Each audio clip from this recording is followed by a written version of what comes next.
खबरों की inside story और उसका विश्लेषण भी हम करने जा रहे हैं। तीसरे चरण का चुनाव प्रचार थम गया है। सबसे पहले इसी को लेकर बात करते हैं। करहल समेत यूपी के कुरुक्षेत्र में कौन जीतेगा ये तो 10 मार्च को पता लगेगा, लेकिन बीजेपी लगातार अखिलेश को घर में घेरने के लिए चक्रव्यूह रच रही है। कल अमित शाह और आज सीएम योगी ने करहल में रैली कर साफ संदेश दे दिया कि अखिलेश के लिए करहल की राह आसान नहीं है। आज भी अखिलेश और सीएम योगी ने एक दूसरे पर प्रचंड प्रहार किए।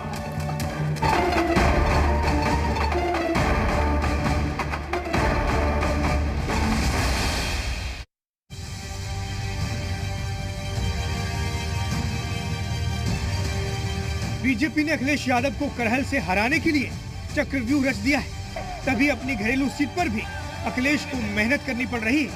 3 साल बाद आखिर मुलायम सिंह को भी मंच पर आकर अखिलेश को जिताने की अपील करनी पड़ी। गुरुवार को अमित शाह ने करहल में हुकार भरी तो आज सीएम योगी खुद अखिलेश के खिलाफ करहल में गरजे। योगी ने करहल और मैनपुरी में रैली कर एक बार फिर संदेश दिया कि अखिलेश अपने गढ़ में खुद को सुरक्षित न समझे। बीजेपी को भरोसा है कि कन्नौज की तरह करहल का किला भी जरूर दरकेगा। समाजवादी पार्टी के लोग आज बौखला गए हैं। करहल में अपनी करारी हार को देखते हुए वे अब आपा खो चुके हैं। प्रोफेसर एसपी सिंह बघेल पर हुआ हमला उनकी इस कायराना हरकत को प्रदर्शित करता है। तो इनके छोटे नेता छोटा झूठ बोल रहे हैं और जो बड़े नेता हैं बड़ा झूठ बोल रहे हैं और जो सबसे बड़े नेता हैं वो सबसे बड़ा झूठ बोल रहे हैं।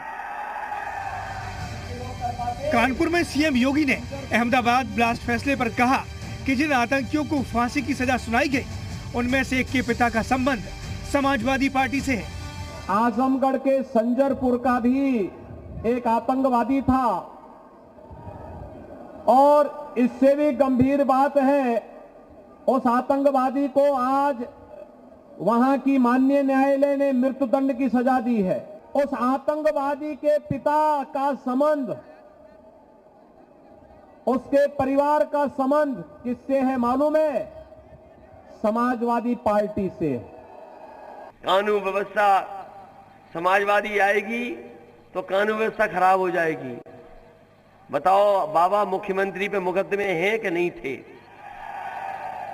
हम पे एक मुकदमा हो तो बता दो आप। और अपने जीवन में जो हमारा पहला मुकदमा लगाया वो भी बाबा मुख्यमंत्री ने लगाया। वो भी कौन सा मुकदमा लगा? जब हम किसानों के आंदोलन में शामिल होने जा रहे थे तो कोरोना वाली धारा लगा दी हम पे भी। ये सच है कि 10 मार्च की तारीख जितनी करीब आएगी सियासी वार पलटवार में तल्खी बढ़ती जाएगी। ब्यूरो रिपोर्ट, जी मीडिया।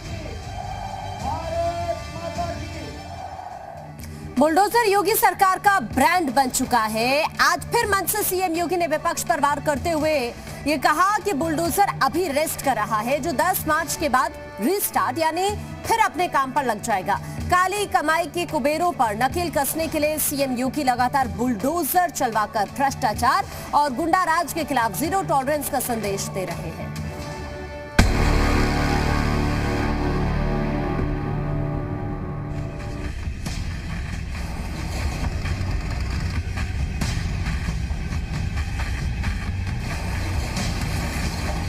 बाबा का बुलडोजर अभी रेस्ट कर रहा है, जो 10 मार्च के बाद रीस्टार्ट यानी फिर अपने काम पर लग जाएगा।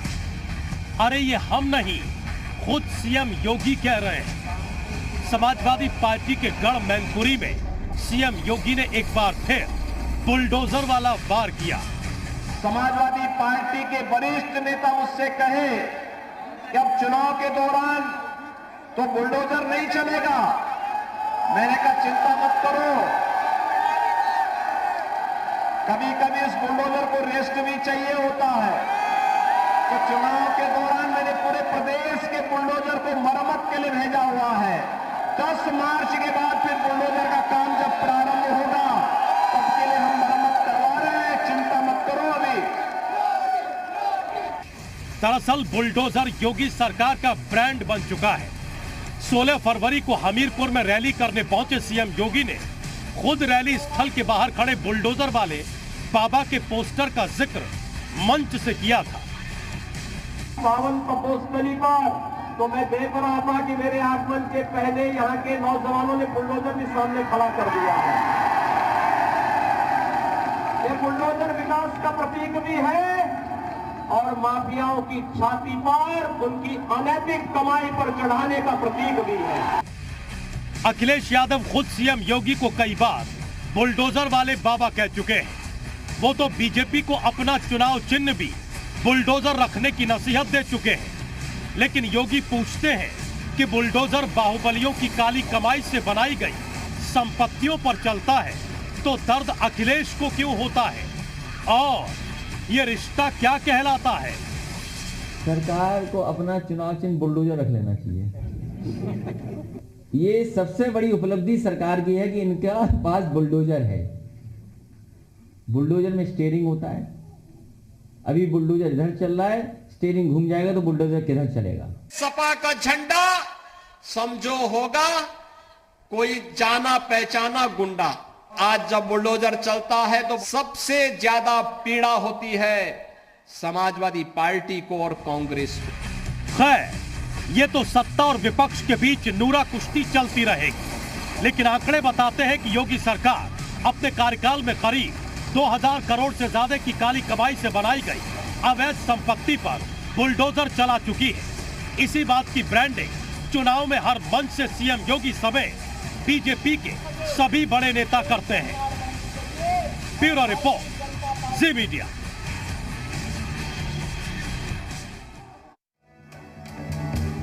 तो बुलडोजर से सियासी संदेश देने की कहीं ना कहीं कोशिश हो रही है। क्या सियासी संदेश हो सकता है? ग्राफिक्स के जरिए एक नजर डाल देते हैं कि आखिरकार बीजेपी क्या संदेश देना चाह रही है। बुलडोजर के जरिए माफिया पर प्रहार करने की कोशिश, कहीं ना कहीं ये संदेश देने की कोशिश है।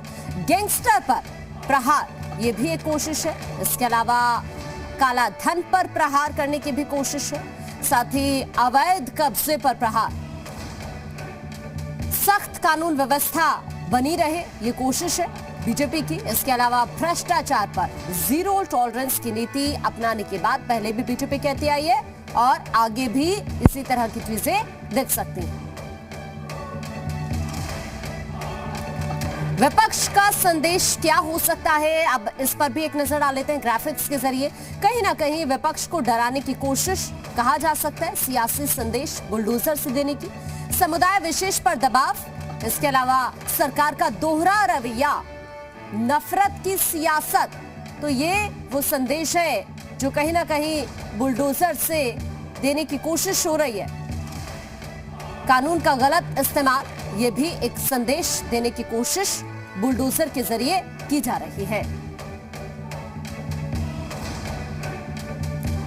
तीसरे चरण का चुनाव प्रचार थमने के बाद अब आपको बताते हैं कि 20 फरवरी को 16 जिलों की जिन 59 सीटों पर मतदान होना है, आखिरकार वो कौन कौन सी सीटें हैं, ये आपको जानना जरूर चाहिए कि किन किन जिलों में वोटिंग होने वाली है। तो देखिए, सबसे पहले कासगंज, उसके बाद हाथरस में भी मतदान होना है, उसके बाद फिरोजाबाद में भी मतदान होना है। तमाम वो जिले इस वक्त हम आपको दिखा रहे हैं जहां पर मतदान होगा। इसके बाद एटा में मतदान होना है। 16 जिले कौन कौन से, इस पर नजर डाल रहे हैं। मैनपुरी में भी मतदान होगा। इसके अलावा फर्रुखाबाद में भी मतदान होना है, साथ ही कन्नौज में भी मतदान होना है और कुछ और जिले, इटावा, कानपुर, देहात, जालौन, तमाम वो जिले जहां पर मतदान होना है। अब एक नजर इस पर डाल रहे हैं कि तीसरे चरण की आखिरकार हॉट सीटें कौन कौन सी है। तो करहल है, इसके अलावा जसवंत नगर है, कासगंज है, हाथरस है, साथ ही मैनपुरी है, इसके अलावा कन्नौज भी एक हॉट सीट है, इटावा है, साथ ही कानपुर नगर भी है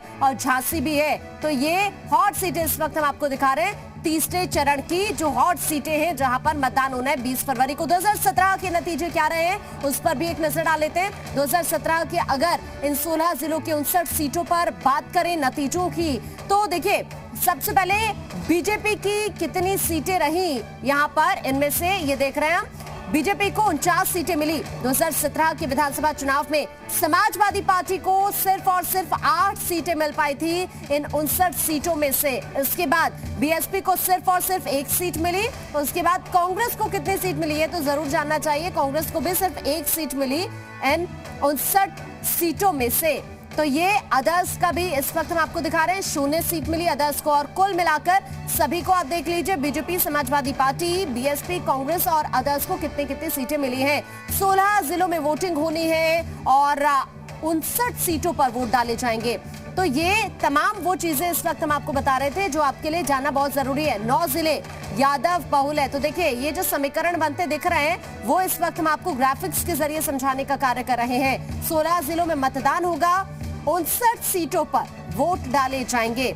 और जो ये 59 सीटें हैं, 16 जिलों की बात करें तो इनमें से 9 जिले यादव बहुल है और इसीलिए कहा जा रहा है यादव लैंड। इसके अलावा करीब 30 सीटों पर यादवों का प्रभाव है इन 59 सीटों में से 9 जिलों की। बुंदेलखंड में SC/ST का दबदबा दिख रहा है। इसके अलावा अवध में बीजेपी की अच्छी खासी पकड़ है। तो चुनौती दोनों ही पार्टियों के सामने है, लेकिन बीजेपी की बात करें अवध में तो बीजेपी की अच्छी खासी पकड़ है अवध में। इसके बाद अखिलेश यादव करहल से चुनावी मैदान में है। वो हम आपको बताएंगे कि आखिरकार कितनी दिलचस्प होने जा रही है अलग अलग सीटों की, जिनमें से कुछ हॉट सीटें हैं जहां से कुछ दिग्गज चुनावी मैदान में है। तो देखिए, करहल से इस वक्त दिखा रहे हैं आपको अखिलेश यादव चुनावी मैदान में। इसके बाद शिवपाल सिंह यादव है, जसवंत नगर से इकलौती सीट उन्हें मिली है। इसके बाद SP सिंह बघेल है, करहल से ही अखिलेश यादव के खिलाफ चुनाव लड़ रहे हैं। इसके अलावा महाराजपुर भी एक हॉट सीट है जहां से सतीश महाना बीजेपी से उम्मीदवार बनाए गए हैं। फिर कन्नौज की सीट देखिए, असीम अरुण को बीजेपी ने यहाँ से उम्मीदवार बनाया है। इसके बाद हाथरस का भी आपको जानना चाहिए, अंजुला माहौर है यहाँ से बीजेपी प्रत्याशी। तो ये हम आपको दिखा रहे हैं कि आखिरकार कौन कौन से वो दिग्गज हैं जो चुनावी मैदान में है, किस किस सीट से। आगे बढ़ते हैं। 2 चरणों के मतदान के बाद उत्तर प्रदेश में प्रचार अभियान तेज हो गया है।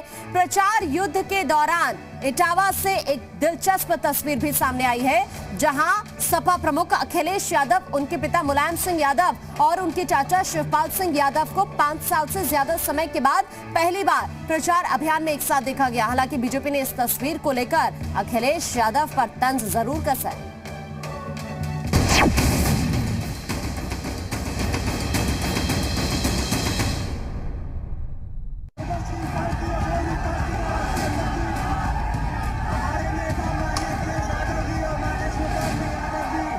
सागर खयामी का एक मशहूर शेर है कि कितने चेहरे लगे हैं चेहरे पर, क्या हकीकत है या क्या सियासत। विजय रथ पर सवार यूपी की सत्ता हासिल करने निकले मुलायम कुनबे पर यह शेर बिल्कुल ठीक बैठता है और ये तस्वीर मुलायम परिवार की सारी कहानी बयां करने के लिए काफी है।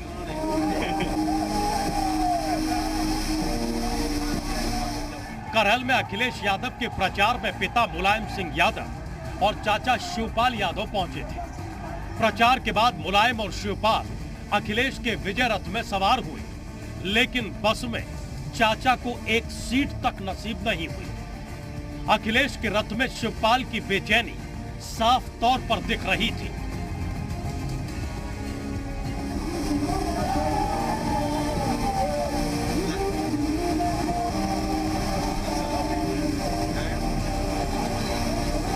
यादव कुनबे की इस तस्वीर के सामने आने के बाद सियासत चरम पर है। बीजेपी सपा पर हमलावर है। मुलायम के गढ़ करहल में चुनाव प्रचार करने पहुंचे सीएम योगी ने शिवपाल के बहाने अखिलेश पर निशाना साधा। कहा जो प्रदेश के नेता थे उन्हें बैठने के लिए जगह नहीं मिली, कुर्सी नहीं मिली, तो वो मुंह लटकाए बैठे थे।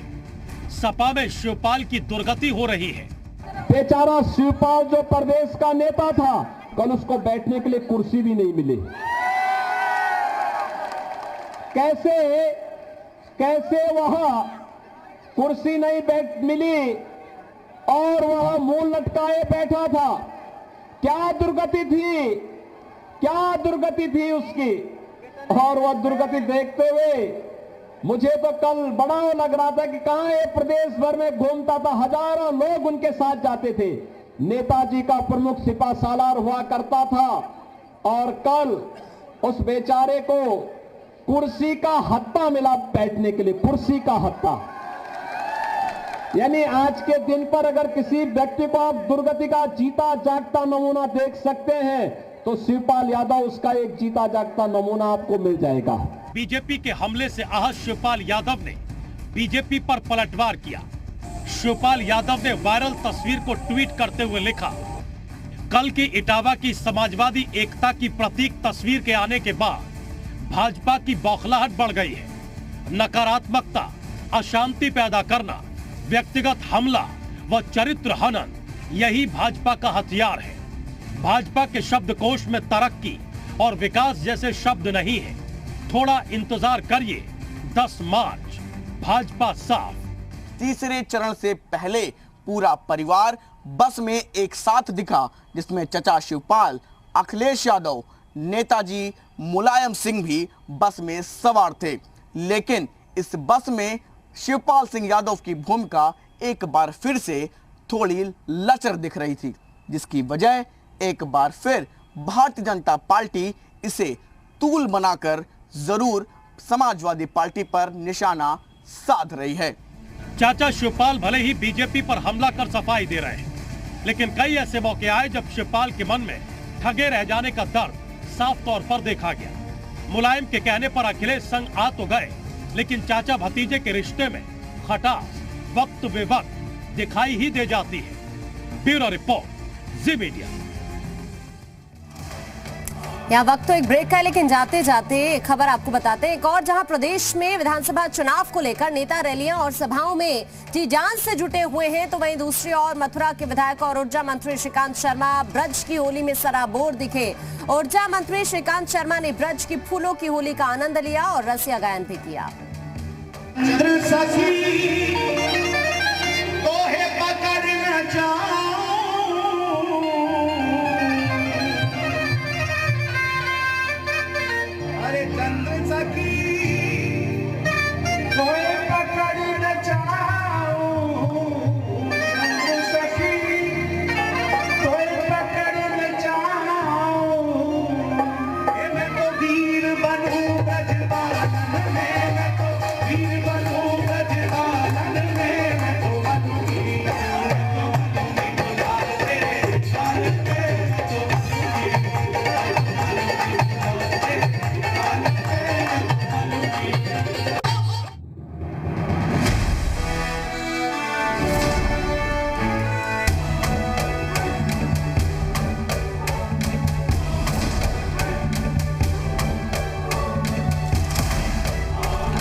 वीर बनूं ब्रजबालन में, मैं तो वीर बनूं ब्रजबालन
सियासत में दिल्ली का रास्ता लखनऊ से होकर जाता है। इसीलिए पीएम मोदी ने यूपी में प्रचार की कमान खुद संभाल रखी है। पीएम मोदी 20 फरवरी को लखीमपुर में बड़ी रैली को संबोधित करेंगे। लखीमपुर के तिकुनिया में पिछले साल हिंसा हुई थी। उसके बाद ये पहला मौका है जब पीएम लखीमपुर जाएंगे। हालांकि बीजेपी अभी पीएम मोदी के कार्यक्रम को लेकर बोलने से बचती दिखाई दे रही है। वर्चुअल रैली के बाद अब प्रधानमंत्री जी की जब से फिजिकल रैली होना शुरू हुई है, उत्तर प्रदेश में योगी आदित्यनाथ जी की, नरेंद्र मोदी जी की एक सुनामी सी आ गई है और इसीलिए आज तमाम सारे राजनीतिक दल बदहवास हो गए हैं। विपक्ष बीजेपी से पूछ रहा है कि जब किसानों के साथ ज्यादती हुई थी तब बीजेपी के बड़े नेता उनका हाल जानने लखीमपुर क्यों नहीं आए थे। किसानों पर जिस तरीके से गाड़ी चढ़ाई गई, ये भाजपा का अहंकार है और अभी भी हत्यारा केंद्रीय मंत्री उनकी कैबिनेट में बना है। दरअसल 3 अक्टूबर 2021 को किसानों के विरोध प्रदर्शन के दौरान हुई हिंसा में 8 लोगों की जान चली गई थी। इस मामले में केंद्रीय गृह राज्य मंत्री अजय मिश्रा टेनी के बेटे आशीष मिश्रा को आरोपी बनाया गया था, जिसके बाद उनकी गिरफ्तारी हुई थी। करीब 4 महीने बाद आशीष मिश्रा को जमानत मिलने पर भी विपक्ष बीजेपी पर हमलावर है। बहरहाल लखीमपुर में पीएम की रैली से पहले ही सियासी पारा चढ़ गया है। ब्यूरो रिपोर्ट, जी मीडिया। तोहे पकड़ न जा